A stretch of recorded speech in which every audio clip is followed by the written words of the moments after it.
Thank you once more, Alberto, for this question on African palaver, French African palaver, la palabra africana, as a model of reconciliation. In one of my last lectures, I was talking about the conflict and violence that is being found going on in various parts of Africa today. Have to address these conflicts. So African theologians and scholars are coming up with this model, which has been there in African traditional society, la palabra africana, the African palaver model of reconciliation, as a way that can help us seeing a traditional African brewed model of reconciliation that is made in Africa, that can be used in addressing some of these conflicts within the African context. And so what is African palaver? What is African palaver in English?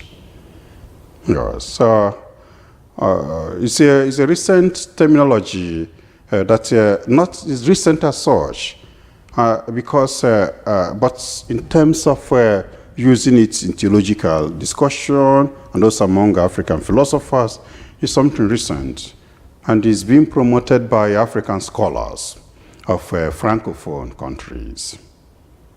And that is why we began with the expression La Palabra Africana, because these are the Francophone scholars that applied it. Then we have with translation in English as African palaver, Portuguese palavra, African palavra. And what does that mean?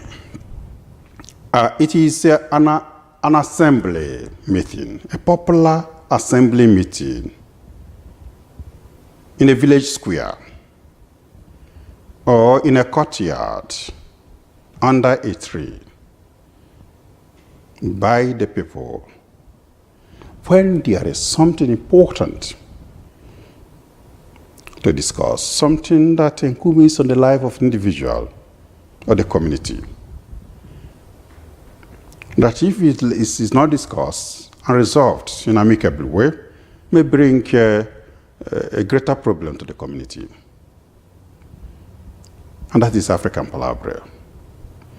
And so it is convoked, generally speaking, by the college of elders, not necessarily by the chief or the king. The king participates like every other member of the community. And when it is convoked, they come under the palaver tree. The palaver tree. This palaver tree is the square of the village. And that square is where the ancestors have venerated. And this place where the ancestors have venerated is very, very essential for the palaver. Because here, anybody talking is talking under the protection of the ancestors. And anybody talking is expected to tell the truth. Because when you're under the palaver tree, if you do not tell the truth, you will incur the wrath of the ancestors and the tradition. But truth-telling is very, very important in resolving conflicts.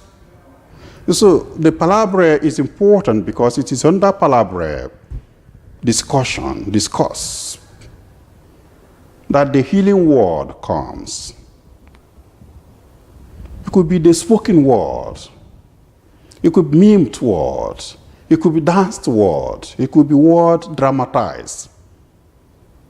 But once that healing word is spoken, everybody recognizes it, and the healing occurs. So the spoken word is one of the first characteristics of the palaver General Assembly. The next characteristic is that it is communitarian.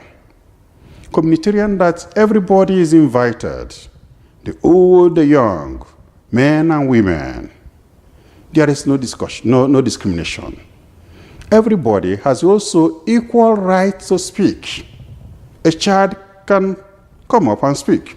A typical example of African Palavere was the experience of what happened in the book of Daniel during the Susanna, the kind of the story about Susanna and the elders who were falsely accusing this young Israelite woman in order to escape. And so that the young Israelite woman was almost condemned. But a young boy, Daniel, came up and said, no, he wants to talk. And he was given the audience. And his word became a healing word that revealed the truth.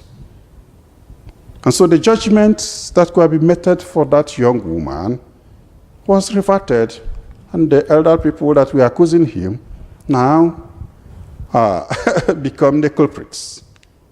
And that is why these elder people, if everybody participates on equal basis, and so that nobody will hide under his office or his age in the Palaver.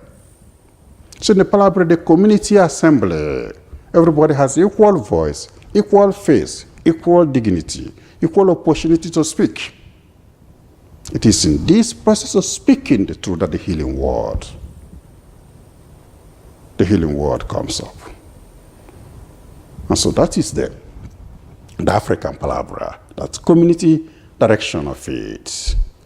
And then I have also spoken about the tree, the African tree, the Palaver tree, and how the discussion that is done under this. You don't need to go to big hotel. You don't need to go to cities to discuss, but to the village square, where everybody can easily come in without having to present his passbook or visa or something like that. But where is common? Another thing in the Palaver discourse, because this is very important also for the discussion today, for our way of dialogue today, is that this aspect of equality of all in discussion. Because in the dialogue entails two people or more talking. If they do not have equal rights, equal dignity, that means that the dialogue is elusive. No reconciliation is going to be achieved.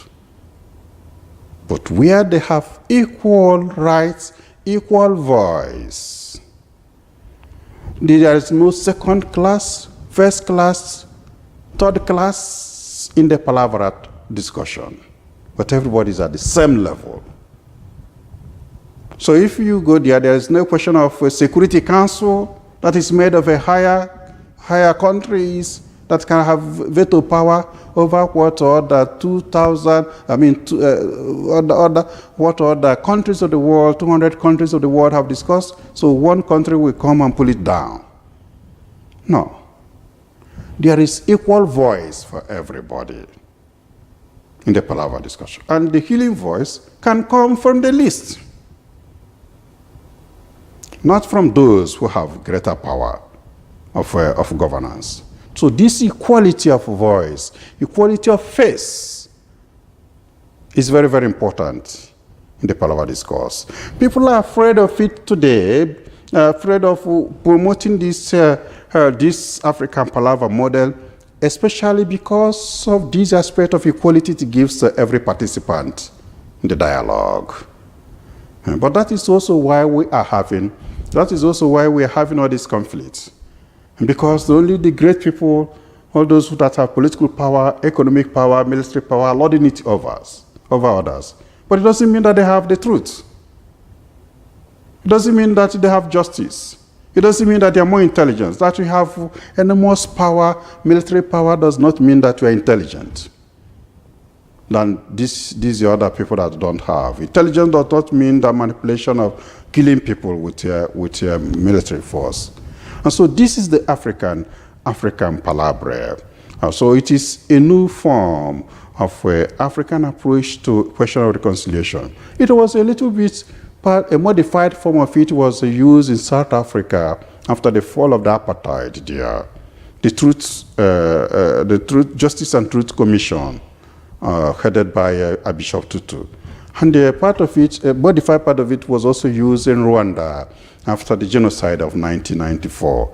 So they applied this form of African PALAVER in a modified form. Even though the world powers wanted to hijack it and bring it to the world distance in order to remove this African aspect. But we see, and when the Rwandese decided to use the African method, they were able to solve their problems. But if it was brought to the world power, they will hijack it, and those that have power, world economic power, political power, military power will be manipulating things, and there will be no peace as we have it today. And so that is why African theologians want to promote this aspect of African PALAVER. It is related to what I have spoken before about African ecclesiology of the church as family of God, where we all see ourselves as equal citizens in the family of God, and therefore as having equal rights, equal opportunities, equal voice. Where one member, a group, or a geographical location of this family of God arrogates things to themselves as greater than others, that is where problem comes from. So it is a challenge today in this aspect.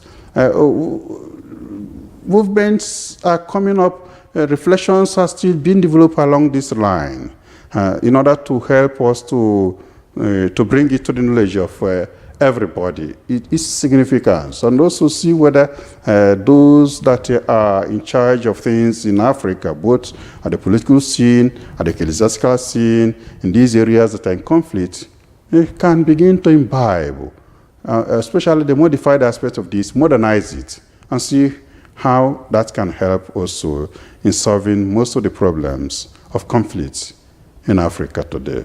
And so this is what I can say for the time being on this African PALAVER as a model of reconciliation in African context. Thank you once more, Alberto, for this opportunity.